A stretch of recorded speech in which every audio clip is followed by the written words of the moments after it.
बिस्मिल्लाहिर्रहमानिर्रहीम। अस्सलाम वालेकुम। जारा न्यूज़ HD में खुश आमदीद। मैं हूँ आपके साथ आयशा अहमद। नजर डालते हैं आज के बुलेटिन पर। बहावलपुर से डिस्ट्रिक्ट रिपोर्टर अदनान अफजल के मुताबिक DPO बहावलपुर सैयद मोहम्मद अब्बास की तरफ से जराइम पेशा अफराद के खिलाफ जारी मुहिम में बड़ी कामयाबियां मिलने का सिलसिला जारी है। थाना मुसाफिर खाना पुलिस की कुमारबाजों के खिलाफ बड़ी कार्रवाई।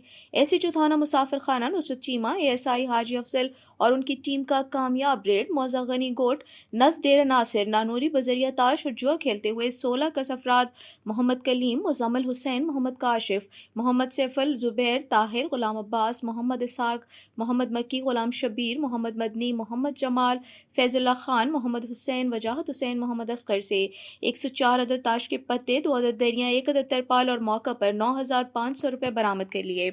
कुमारबाजी एक्ट के तहत कार्रवाई करते हुए जेल भेज दिया गया। इस मौके पर DPO सैयद मोहम्मद अब्बास ने अपने पैगाम में कहा, जुर्म जैसा भी हो कानून से किसी सूरत बच नहीं सकता।